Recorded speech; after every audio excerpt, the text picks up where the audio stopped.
just have Star Baby Moonchild joining the conversation here on my lap. So we'll see how long she lasts.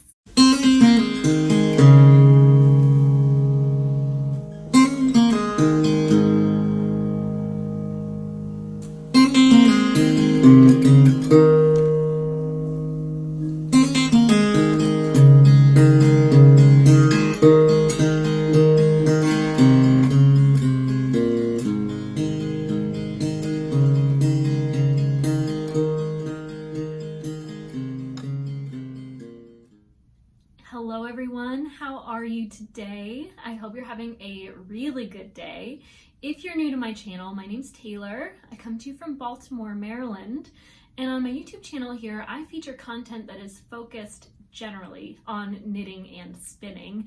In the Thread to Mend podcast series of videos, we sit back and chat in a little bit of a longer format, and I do kind of dabble into off-topic conversation towards the end. But I want to welcome you here to my channel and to this episode. I'm here in my sunroom. If you haven't met Star Baby Moonchild, this is she. She's an absolute gem and I love her so much.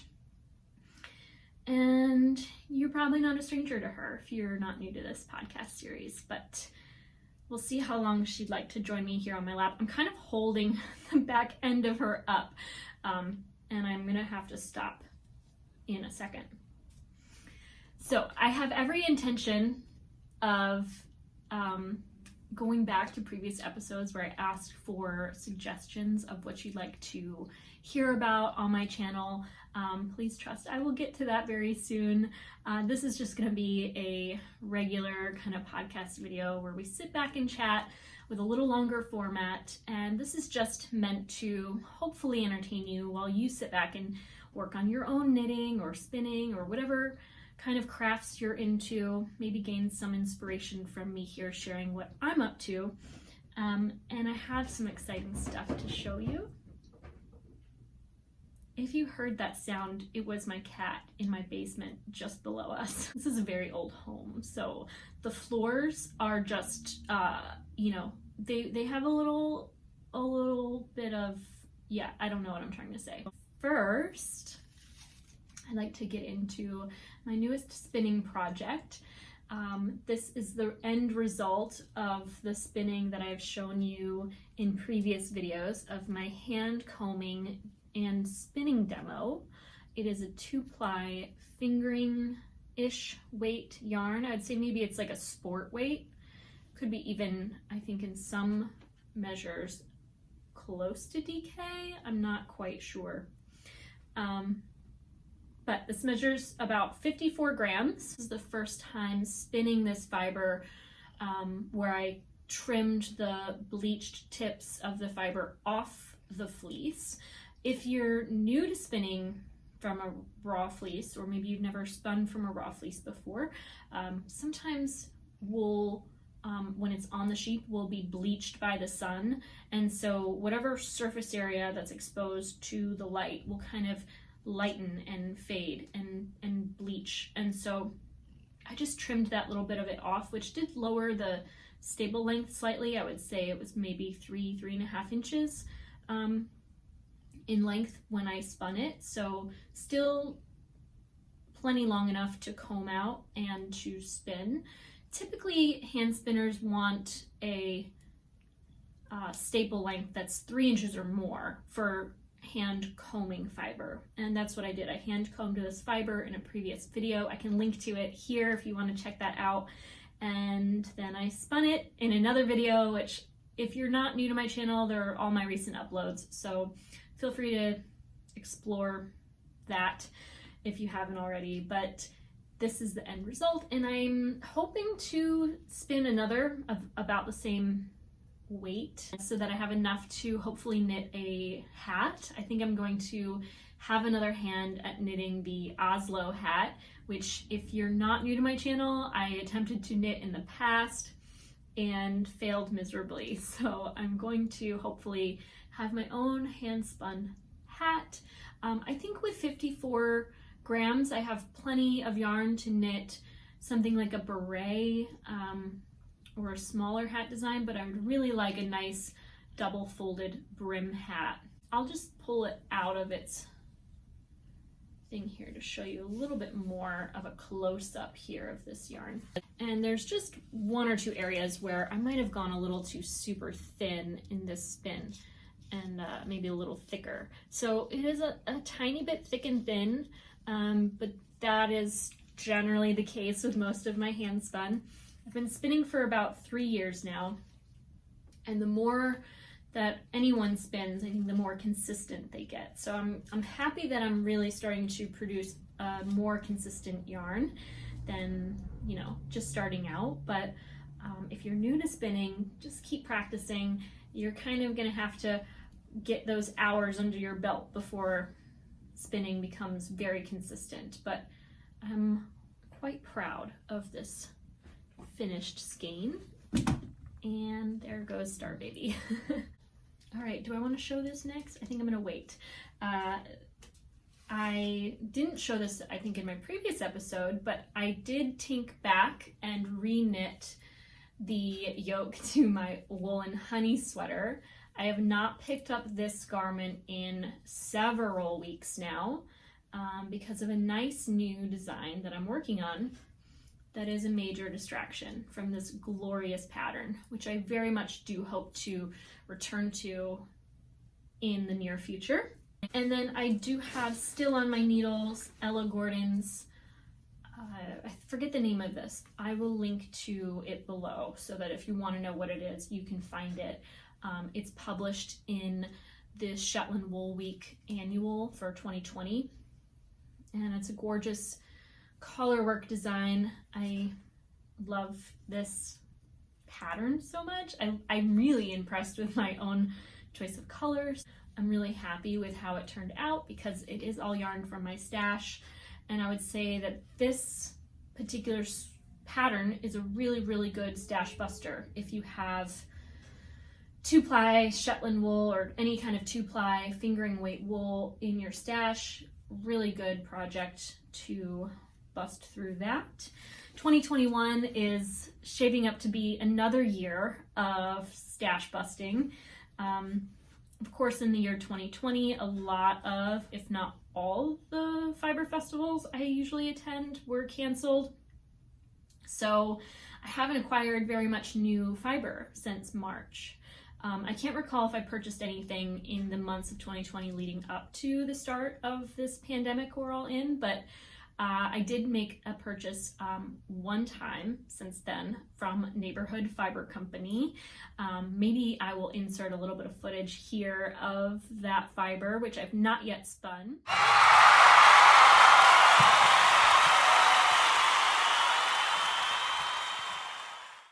And that's the only thing I've really bought in all of 2020. That's my recap of stash acquisitions that I can think of off the top of my head. If you know me to be lying right now to you, I don't intend to, and you can let me know in the comments what I'm forgetting.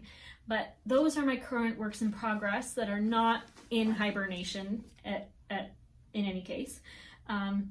What I'm really excited to share with you and what I'm working on most is a new design that I'm creating on my own, and I'm writing up the pattern to share with you in case you want to make your own. And I don't know when it'll be ready. I hope to finish it by Friday of this week. And of course I'll need test knitters. One, it is a steeked cardigan. I know steeking is a little intimidating for some people, especially newer knitters. And it has cables. So that's like two kind of intermediate skills that this pattern requires. So I really hope that there's someone out there that wants to test knit this. I've been drafting and grading the pattern as I knit it. So I'm fairly confident in my math. I use Excel and formulas to generate the numbers for each of the sizes, and I've been referencing the Craft Council standard measures for things like the upper arm diameter or circumference and, like, you know, things like all that. So I'm just going to show you my unfinished design, which, I mean, should I put this out there? I feel like it's too late. I'm already going. So I might even have it ready to test knit by the time this video is on my channel. I'm recording a little bit earlier in the week because, as I mentioned, I no longer have a job. And so I'm making sure that I have content for you all to upload before Friday, where I have a really exciting interview that I'll share more about when the time's right. But this is it. This is what I'm calling the O-Knot cardigan. It is not yet complete. As you can tell, it does have pockets, which I'm really excited about. It's almost a perfect size pocket to just stick out the thumb. This one I haven't yet sewn down on the inside, so as you can see there, it's not quite finished on one side. Yeah, so I'm really excited about this. In the front, I'm using the same globe braid pattern that you'll find in my globe braid bra design. So there's that small detail on the front. I might have over steam blocked this. I think that those are going to pop a little bit more than they do at the bottom. I haven't steam blocked the top half yet, so they pop a little extra compared to the ones down below, which I hope to fix. And then on the back is where you'll find the O-Knot design, and it's just a simple panel of cables. So this might actually be a good pattern to learn cables on if you're comfortable with accepting the challenge to try something new in the middle of a steeked cable design. But it's just a single panel of cables. I really wanted to knit myself a cardigan, and I really wanted a cardigan that was a little bit interesting, not just plain stockinette. And I thought it wouldn't be too challenging to just throw a simple panel along the back of cables to make it sew.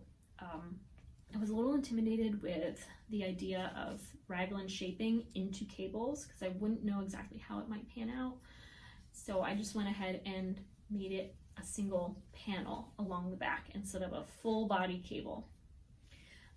So I've knit from the bottom up, obviously, and knit the sleeves separate, and then I just recently joined in the round. So I'll continue to join in the round for the raglan shaping, and then steek the center and throw on a ribbed button band. So this is really exciting to me. I hope that you like it so far. Let me know in a comment below if you'd like to test knit, or you can reach out to me at threadtomend@gmail.com and let me know if you're interested in starting this process. I'm happy to share with you the draft of the pattern I'm working on, so that if you want to get an early start, you're welcome to. And that's that. I mean, you haven't even seen it yet. I mean, you might have a ton of faith in me if you're willing to start such a large project without knowing what it looks like once it's done. However, I would really like to know that I have someone willing and able to test knit in the larger sizes. So I'm knitting the smallest size. I feel very confident in the math. I'm really hoping to find someone that would be able to knit sizes small, medium, large, and then I have 3 more sizes. So extra large, double X, and triple X. The triple X goes up to a bust size of 60 inches. So it is a somewhat loose fitting cardigan, but it's not grossly oversized. It's kind of a fitted arm sleeve, but kind of a open framework. I added a little bit of decreasing at the edge so that it wouldn't just look very boxy. It might look slightly fitted, but not too fitted. And the button band, although I'm thinking about doing a 2x2 rib for the button band, depending on how much yarn I have left over, it might be something as simple as an I-cord, or maybe a folded over and stitched to the inside type of thing. I really haven't made up my mind yet. It depends all on how much yarn is remaining, because I only have 9 50-gram skeins, maybe 10. I forget if it was 9 or 10 50 gram skeins of Harrisville Designs watershed yarn. So if you're not familiar with Harrisville Designs or their watershed yarn, they are a historical mill in, I believe, the state of New Hampshire. And they are a woolen spun mill. I believe that they spin domestic yarn, although I could be mistaken. It's possible they might import some wool, but I do believe it's all domestic fiber. And of course it's made in the United States. And that just lowers the carbon footprint, which I really very much enjoy. I like to consider my crafts to be somewhat ecologically conscious.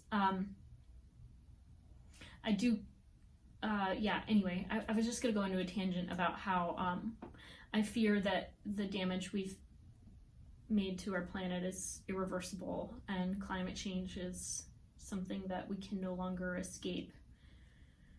And the end is near. Wow, that got really dark. So this is the Owen cardigan in its incompletion, and I'm really proud of it. It's just one of my first few knitting designs. It's my second sized pattern, so I have a couple shawl designs, which of course are one size out now, and I have the globe braid bra, which is my first pattern published that has multiple sizes, and then this will be my very first outerwear garment of my own knitting creation. So really happy to have this started. It's always been a dream of mine to design knitwear. I love making knitwear, if you didn't know, but of course you do. And there's that. I'm trying not to lose steam here. And I do want to kind of talk about, I feel like, you might not know this, but all of you out there that take the time to watch this channel and, engage with me in the comments and let it be known that you're there, you're watching, you're here for this. You all are an amazing comfort to me and give me a sense of community that I do feel like I've been missing.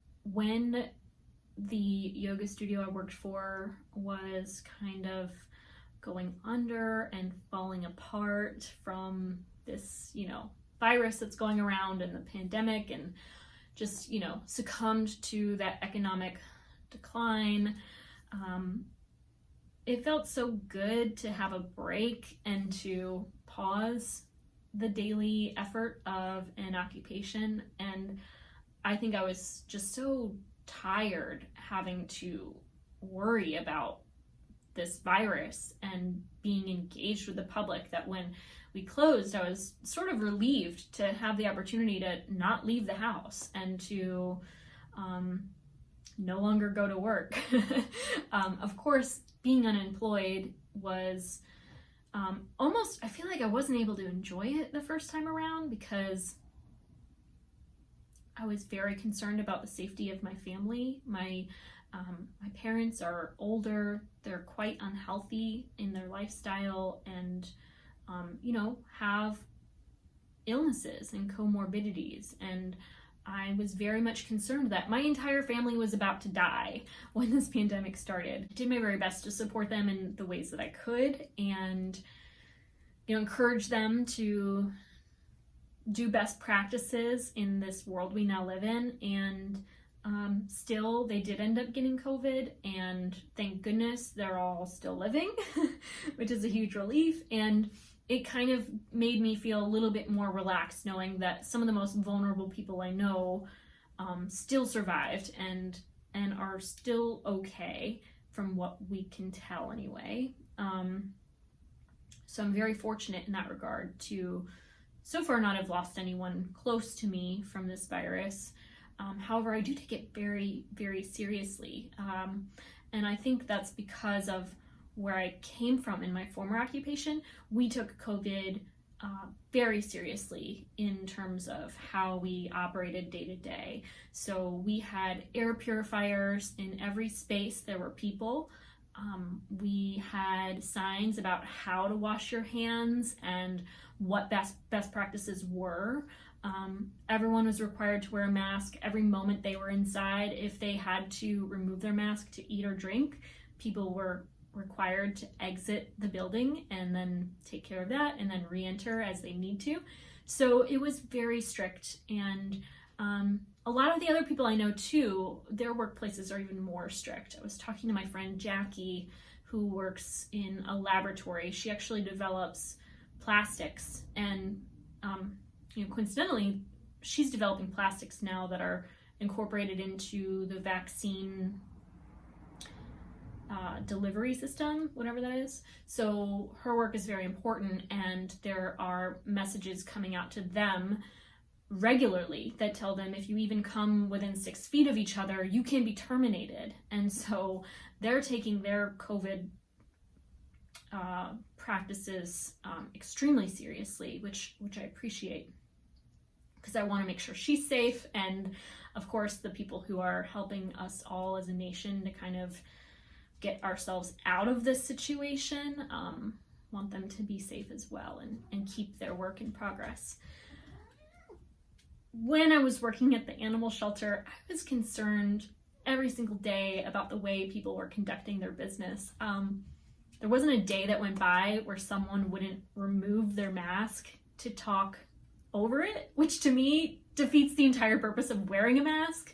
So, I would ask people when I could, like, could you keep your mask on? But I kind of felt like just having to say that was upsetting to me, and it was hard not to be upset by that. And then, people weren't wearing their masks inside when they were at their desks. And it wasn't just about my safety. I was genuinely concerned about everybody, including the animals, because if we did have an outbreak in the shelter, like, that would be horrible. And there were, times where I was sharing an office with 3 other people, so there would be 4 of us, and then a 5th person would come in to have their lunch, and it just freaked me out. I was so concerned about sharing spaces with people, not wearing masks indoors, where we have an HVAC system and no windows and no air purifier. I actually did end up bringing my air purifier, but it just freaked me out every day. And then ultimately, for safety, we were kind of spread out in the building, and I was relieved that I didn't have to share a space or, come back in from the weekend and see that someone ate their everything bagel and left tons of dirty plates, and it was just unhygienic in my mind. And I know that the CDC recommends every day you disinfect your workspace and always wear a mask. I couldn't have an influence on anyone around me because I was brand new. Everyone had been doing what they're doing forever, and people aren't always receptive to different perspectives. And I kind of noticed that was a reoccurring trend. People weren't very receptive to outside influence or fresh eyes. It kind of felt like every time I approached someone about anything, the response I received was, well, you're new. And it's like, yeah, I am new. And that's why I think it's important you hear me, because there's sometimes other ways to do things. And I just realized, I actually never realized how unreceptive people were until I was sat down to be fired. But looking back, there were a lot of moments that I can reflect on and think about how, people weren't very open-minded. I don't mean to talk shit.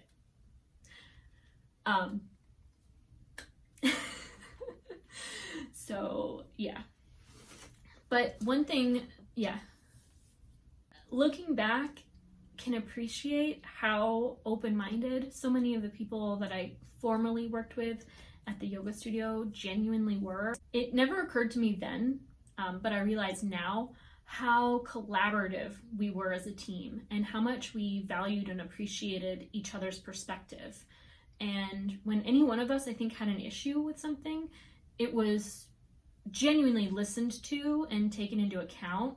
And there was always time given to reflect on and weigh everyone's perspective, and then a consistent follow-up to say, we heard you, this is our resolution, or, you know, thanks for bringing it up. Like, there was genuine leadership in that community of managers and staff, and I didn't know then how special it was until I found myself in a new environment where things were very different. All I can say is that from day one of working in the animal shelter, it was obvious that many people within the organization had deeply personal relationships with one another, whether they were dating or best friends, and it's challenging for probably anybody who comes into a new work environment who has every intention of keeping things professional. I really struggled with the fact that it seemed like if you couldn't be friends outside of work with people, there's no chance you're going to get along with each other in the office space. I come to the table with this growth mindset that is, where are we now? Where do we want to be? What are we doing to get there? That's how I operate in terms of work. And I remember sitting down and being like, I really don't know what the big picture is yet. So I made the spreadsheet, I ran a bunch of reports, I entered a little bit of data, and this is what I came up with, because I wanted to know, like, how are we doing? What is going on? Like, what is the big picture? Because really, to me, it takes people at the very top to kind of deliver to those in the field what the big picture is and where the focus should be. And I wasn't hearing that or seeing that. So I was just trying to figure it out on my own, which maybe I overstepped some boundary, I'm not sure. But I was showing this coworker who's like on my level the spreadsheet I made, and I was like, yeah, I just, I made this because I really want to understand the big picture, and when you are able to document things, you can reference them. And then, should you ever be in like a employee review, like you have data to look back on, and it's really helpful. And I remember that the reaction that I got to that conversation were the words, you're not going to make any more money. I was just like, ew, like, I'm obviously not here to make money. I mean, yes, I'm here to do my job and be compensated for it. I needed a job, took a job with an organization I really believed in. And then when I got there and I saw the way things were run, it was really hard to,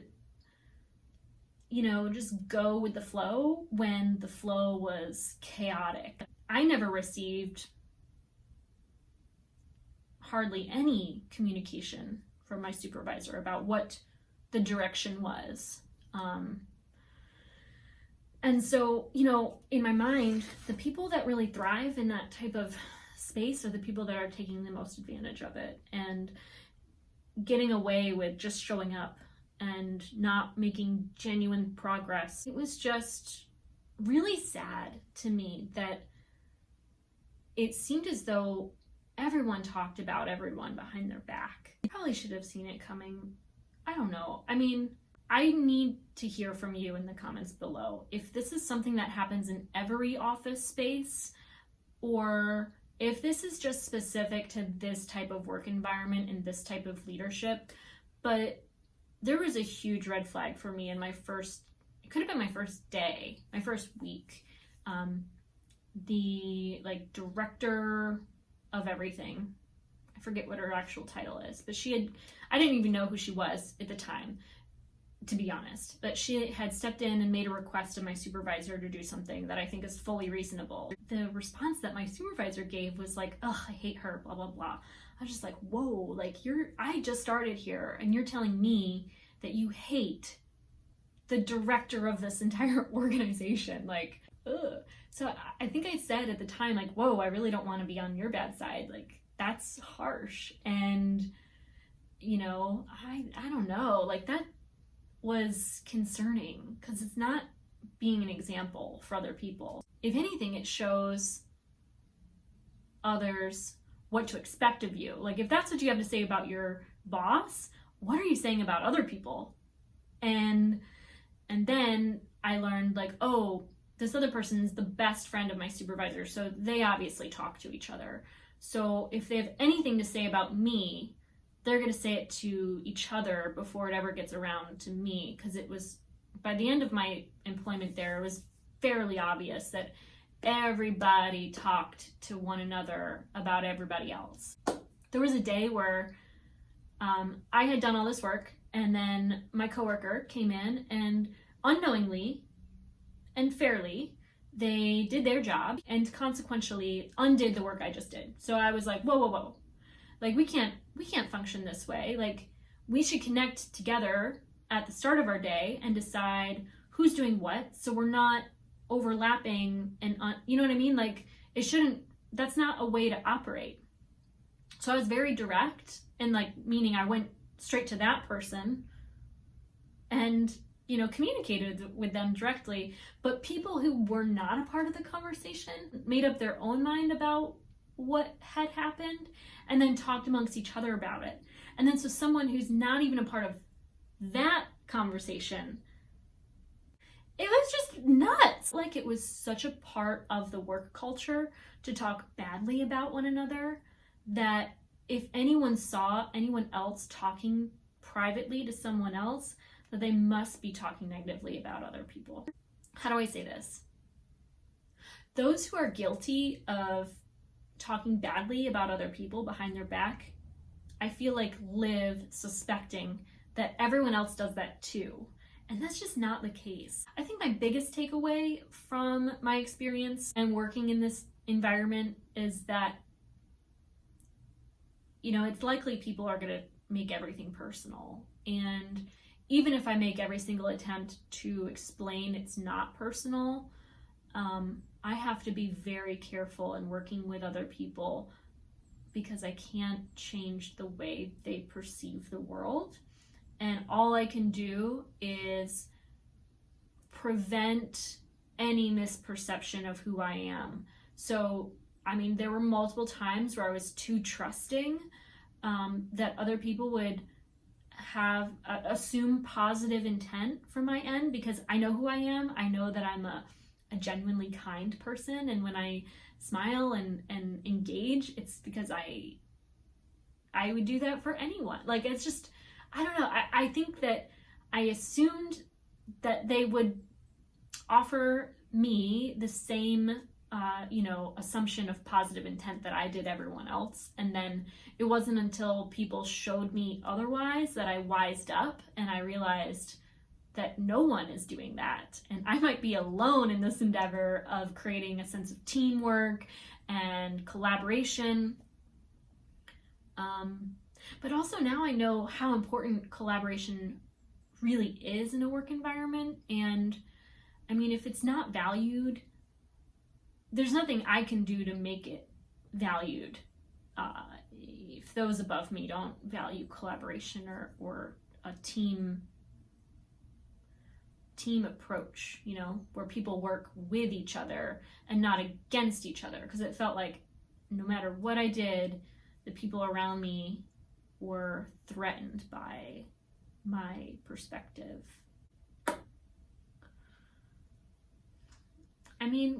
What can I say? I just do what I do really well. No, I'm kidding. But yeah, that was just really surprising to me. It's just like,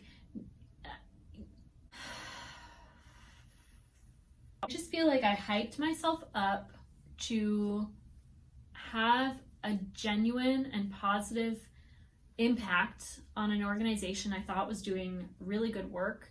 And then it turns out that it's a shit show. And if you're coming into their environment with the intention of improving it, it's not welcome. You can just leave. I've just never, ever engaged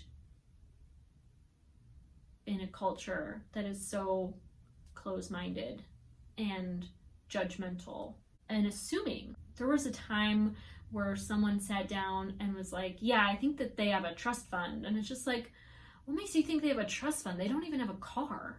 The level of discernment was questionable. I wonder how much of this I'm really going to have to edit out. That is all of this week's episode of the Thread to Men podcast series. I want to thank you so much for watching. And if you haven't already found me on social media, you can find me on Ravelry, Instagram, and Twitter as Taylor E. Owen.